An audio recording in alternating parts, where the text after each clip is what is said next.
관련해서 뭐 질문 좀 하신다고 해서 네. 네, 지금 이 시간 가졌습니다. 네. 원하시는 부분 뭐 질문 쭉 하시면요, 제가 그에 대해서 계속 답변해 드릴게요. 네.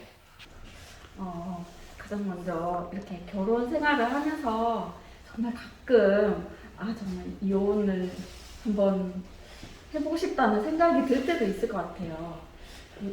그런 경우에 이제 진지하게 정말 이혼을 생각하시는 분들이 궁금한 게 어떤 절차로 진행이 되는지.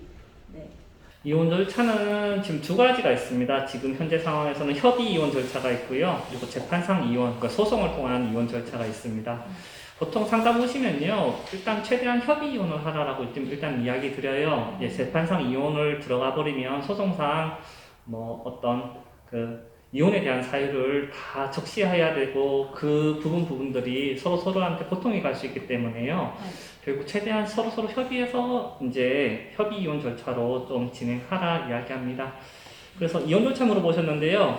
네, 협의 이혼은 결국에는 그 가정법원에 결국 양 당사자가 협의 이혼 확인서를 들고요, 한번 가셔야 되고요. 그리고 숙려기간이라고 있는데 그 기간 도과한 이후에 법원에 같이 두 분 다 같이 가셔서 네. 이제 확인을 받으면 협의 이혼 확인서가 나옵니다. 이제 그거 들고 시청 가시거나 구청 가셔서 이제 이혼관계 정리하시면 됩니다. 그리고 소송은요, 소송을 제기하려면 결국 일반적인 인사사건과 비슷하다고 생각하시면 됩니다. 네, 소장 접수하시고요. 그에 따라서 상대방 답변서 오고 그에 따라서 뭐 서로 서면을 제출하면서 네. 쌍방 다툼이 시작된다 생각하시면 됩니다. 이혼 소송은 보통 진행하면 조정 절차 한번 거칠 수도 있고요. 그래서 조정 절차에서 정리가 잘 안 되면 소송으로 이제 판결 선고를 받는데요. 소송으로 가면 보통 한 1년 정도는 생각은 좀 하고 있으셔야 될 것 같아요. 네. 소송을 하는 경우에 좀 궁금한 점이 비용은 얼마나 들까요? 소송은 결국에는 각 법률사무소마다 아마 착수금이나 성공보수금이 거의 달라질 거예요. 그래서 그 비용에 대해서 제가 뭐 얼마나 특정돼서 이야기 드리기는 어렵고요. 각 사무실마다 기준 비용이 다르기 때문에 결국 많은 사무소를 한번 다녀보실 필요가 있다라고 좀 이야기 드릴 수 있을 것 같아요. 보통 착수금 기준가로 하면 440에서 뭐 550 정도가 될 수도 있고요. 그 기준이나 그 청구 금액이나 아니면 난이도에 따라서 더 높아지거나 더 낮아질 수는 있어요. 그렇군요. 네, 아까 그 숙려제도 말씀하셨는데요. 좀 더 자세하게 설명해 주시겠어요?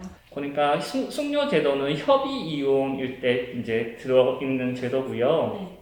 결국에는 그러니까 양 당사자가 처음에 이제 협의 이혼을 위해서 이혼을 하기 위해서 이제 가정법원을 가는데요. 바로 그 당시에 이 부분을 그냥 확인해 버리면 추후에 마음이 바뀌었을 때는 이 부분을 이제 돌이킬 수가 없잖아요. 그래서 보통 숙려기간 1개월 둡니다. 그래서 양 당사자가 한번 갔다가 1개월 후에 이제 다시 한번 가서 진정한 이혼 의사가 있는지를 이제 판사님 앞에서 이제 확인을 받는 거고요. 다만 지금 미성년 자녀가 있는 경우에는 숙려 기간이 3개월입니다. 그래서 미성년 자녀가 있을 때는 좀 더 생각을 좀 많이 해봐라는 의미에서 숙려 기간이 좀 더 길다는 점 참고하시면 될 것 같습니다. 그렇군요. 혹시 이혼이 이렇게 가능한 사유가 정해져 있나요? 협의 이혼에서는 그냥 양 당사자 합의가 있으면 되니까 특별한 이유는 없어요. 서로 그냥 살기 싫다. 네. 우리 더 이상 부부 사이의 어떤 관계가 이제 종료되었으면 한다라는 부분이 있으면 협의 이혼은 쉽고요. 소송상 이제 협의 이혼, 그러니까 소송상 이제 이혼을 들어가려고 하면 결국 민법 840조에 특별히 뭐 부정한 행위가 있다거나 아니면 상대방을 유기한다거나 아니면 뭐 생사불명이 있다거나 아니면 중재한 사유가 있다거나 뭐 이런 식의 어떤 재판상 이혼 사유가 있어야 일단 이혼에 대해서는 판결을 받을 수 있습니다. 그렇군요. 지금 이제 좀 거리두기가 완화되고 위드 코로나를 얘기를 하는데 이제 이렇게 밤 늦게까지 술을 자주 마신다든지 그런 것도 이혼 사유가 될 수 있나요? 될 수도 있는데요. 될 수는 있는데 이게 결국에는 그러면 성격 차이 뭐 이런 식이거나 의사소통의 어떤 어려운 점으로 볼 수 있어서요. 조금 그것만으로는 그러니까 단순하게 그냥 술을 자주 마신다, 뭐 밤늦게까지 마신다라는 것으로는 좀 어려울 수는 있어요. 부부 사이에서 결국에는 뭐 어떻게 술을 좀 많이 마실 수도 있고 나가서 마실 수도 있는데 그냥 그 사유만으로는 부족하고요. 진짜 음주에 대해서 그 술을 너무 많이 먹어서 중독적인 부분이 있다. 술을 많이 먹어서 가족한테 행패를 부린다. 네. 그래서 플러스 알파적인 부분이 있어야 네. 뭐 이런 부분들이 인정될 가능성이 커집니다. 지난번 그 변호사님이 이혼을 생각하는 그런 부부에게 부부 상담을 이렇게 권한다고 말씀하시는 걸 본 적이 있는데, 부부 상담으로 실제로 이혼 의사를 철회하는 경우를 본 적이 있으신가요?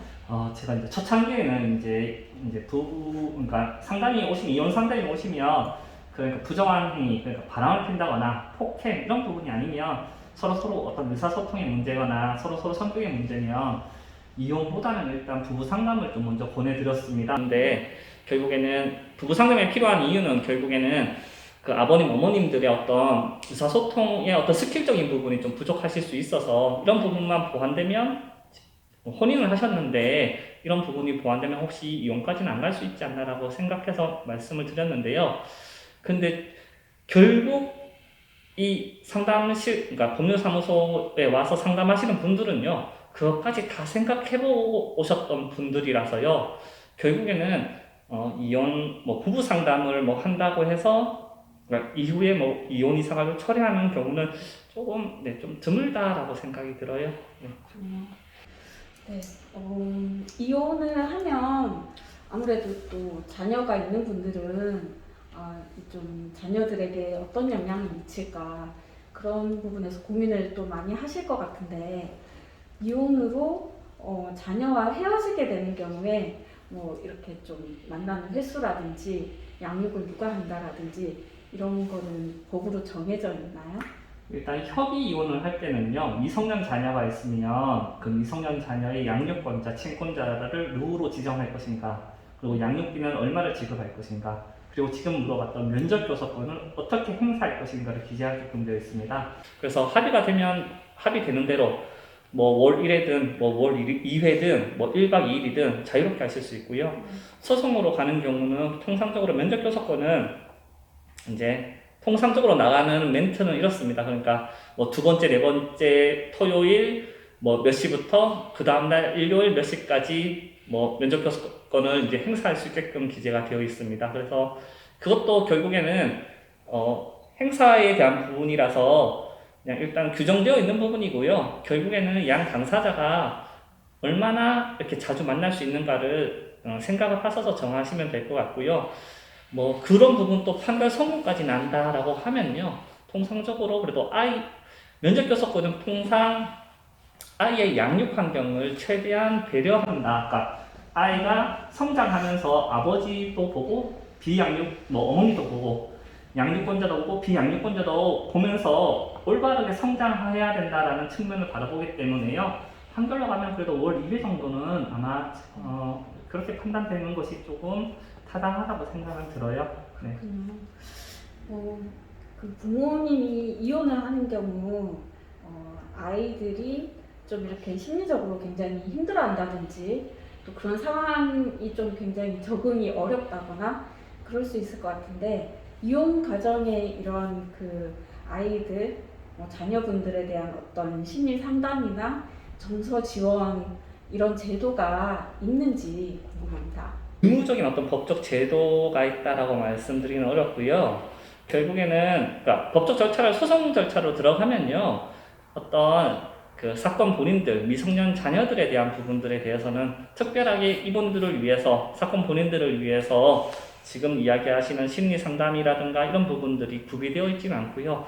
다만 가정 부분을 가 보시면 이혼 전에 아니면 이혼한 이후에 가족들이나 어떤 이런 아이들, 미성년자 아이들을 위해서 정서적으로 어떤 지원하는 제도가 쭉 있어요. 심리상담 프로그램도 있고요. 그래서 그런 부분들을 조금 찾아봐서 활용을 하셔야 될 것 같아요. 네. 그럼 이혼이 가능한 그런 사유들이 있어도 사실은 실제 이혼을까지 하는 거는 쉽지 않은 경우가 많은 것 같은데, 그런 경우 부부 사이에 어떤 폭력이나 아주 그런 그 이혼 사유가 있어도 이혼을 못하는 경우에 부부 사이에 어떤 손해배상 소송이라든지 이런 것들도 가능한지. 일단 이런 부분들은요, 네, 조금 민사적으로, 그러니까 만약 폭력을 휘둘렀다라고 하면 우리 통상적으로 부부 사이라 한다 하더라도 각각 사람이고 결국 이런 부분들은 결국 형법상 좀 처벌될 가능성은 있고요. 네. 그리고 민사적으로는 결국 불법행위에 대한 손해배상 청구 소송으로 제기는 가능한데 네. 부부 사이라서 네. 이런 부분들이 좀 드물다라고 생각하시면 될 것 같아요. 그렇군요. 요즘 그 다문화 가정도 굉장히 많잖아요. 다문화 가정에서 이혼을 하는 경우, 그 자녀와 함께 그 고국으로 돌아갔을 때 전 배우자가 양육비를 지급하지 않게 되면 그때는 그 양육비를 소송으로 어떻게 진행할 수 있나요?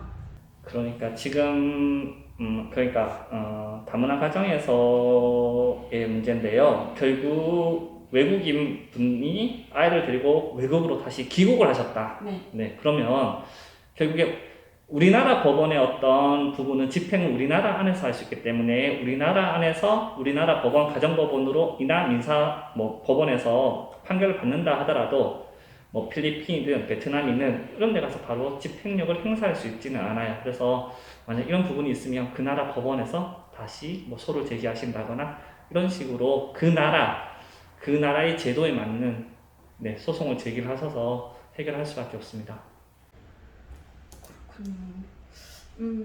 또 많은 분들이 이혼을 이렇게 하게 될 때 재산 분할이라든지 위자료라든지 이런 부분에 대해서도 궁금해하실 것 같은데 위자료는 어떤 경우에 지급을 하게 되나요? 위자료 청구는요, 결국에는 어떤 만약 지금 이혼 소송을만 한정을 하면요, 이혼 소송만 한정하면 결국 귀책 배우자한테 이제 청구를 할 수 있는 부분인데요. 결국 폭행이 있다거나 아니면 무슨 다른 사람과 부정한 행위를 했다거나 이런 부분이 좀 있느냐 없느냐에 대한 부분이에요.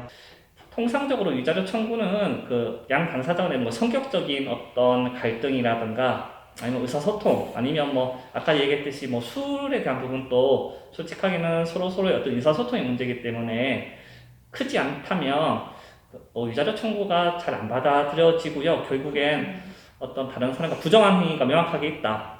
다른 사람과 무슨 어떤 다른 사람과 어떤 부정한 행위라는 증거가 있어야 어떤 이런 부분들 인정되고요. 폭행 사건 같은 경우는 이런 부분들이 결국 경찰 고소까지 들어가서 처벌받았다라는 부분이 있으면 되는 부분이고 아니면 그 경찰에 신고했다는 내용 이 정도는 있어야 될 것 같아요. 그리고 통상적으로 위자료는 그러니까 위자료는 상대방이 결국에는 어떤 부정한 행위를 했는데 그 부정한 행위에 따라서 한 1,000만 원에서 3,000만 원 정도 책정된다고 생각하시면 돼요. 그러니까 어떤 다른 사람과 바람이 났는데 이 바람이라고 했을 때 어떤 그런 것들이 좀 미세할 수도 있잖아요. 그 수준이 높고 낮을 수는 있는데요. 어떤 관계까지 갔다라고 하면 3,000만 원 이상이다 생각을 하시면 될 것 같고요. 그게 아니라 특별하게 어떤 사유로 인해서 그 정도는 아니라 한다 하면 그게 한 1,000만 원에서 2,000만 원 정도 이 정도 책정된다고 생각하시면 될 것 같아요. 재산 분할은 어떤 식으로 이루어지는지. 재산 분할은 결국 양 당사자가 부부 혼인 신고를 한 다음부터 이혼에 대한 부분이 이제 부부관계가 종료되었을 시점까지의 그 양 당사자가 모았던 금전적인 부분, 재산적인 부분을 분배하는 건데요. 통상적으로 이제 법원으로 가면요, 이제 원고 피고라고 얘기하면 원고의 적극 재산 쭉 안에서요, 이제 소극 재산 부채를 빼고요, 그리고 피고 적극 재산 모두에서 이제 부채를 빼서 이 금액을 모두 합쳐져요. 그래서 공동 재산 하나 만들고 여기에서 이제 원고든 피고든 이 공동 재산을 투여했던 기여했던 그 기여도에 따라서 5대5, 6대4, 3대7 이런 식으로 나뉘는데요. 통상적으로 한 10년에서 그러니까 일반 가사를 했다라고 하면요. 일반 상대방이 가사만 했다라고 한다 하더라도 한 한 20년 정도 살았으면 보통 판례상은 한 5대5 정도로 보고 있고요. 네. 요새는 한 10년 정도 같이 살았다 하더라도 그래도 한 50% 정도는 인정해 주는 경향이 좀 있는 것 같아요. 네. 오늘 말씀 너무 감사드립니다. 그 결혼을 하는 거에 대해서는 어떻게 하면 결혼을 잘 할 수 있는지 또 사람들 관심도 굉장히 많고, 그런데 또 현실에서는 이혼을 어떻게 하면 좀 잘 할 수 있는지에 대해서는 알기 어려운 것도 있는 것 같아요. 오늘 여러모로 자세하게 설명을 해줘서 감사드립니다. 네, 알겠습니다. 네. 일단 결국에 부부 사이가 결국에는 서로 사랑을 하고 서로 혼인 관계가 성립되고 그리고 가족 관계가 형성되는데요. 헤어질 때도 결국 그때를 생각하셔서요. 최대한 원만하게 헤어져야 된다고 생각은 좀 들어요. 그렇게 서로 사랑하셔서 결혼까지 하셨는데 이혼을 할 때는 서로 완전 남남처럼 이제 하기는 현실적으로 좀 안타깝고요. 그래서 어떻게든 서로 양보가 잘 안 되지만, 양보를 하면서 이혼하시는 게 제일 낫고요. 그리고 여기서 제일 문제는 결국 자녀분들일 거예요. 자녀분들이 최대한 상처받지 않고, 그리고 양육권자는 최대한 자녀들이 면접 교섭권이라는 제도가 있지만 비양육자한테는 최대한 아이들을 좀 만날 수 있게끔 이렇게 노력하는 부분도 필요할 것 같아요. 네, 말씀 감사합니다. 네, 감사합니다. 됐어. 끝.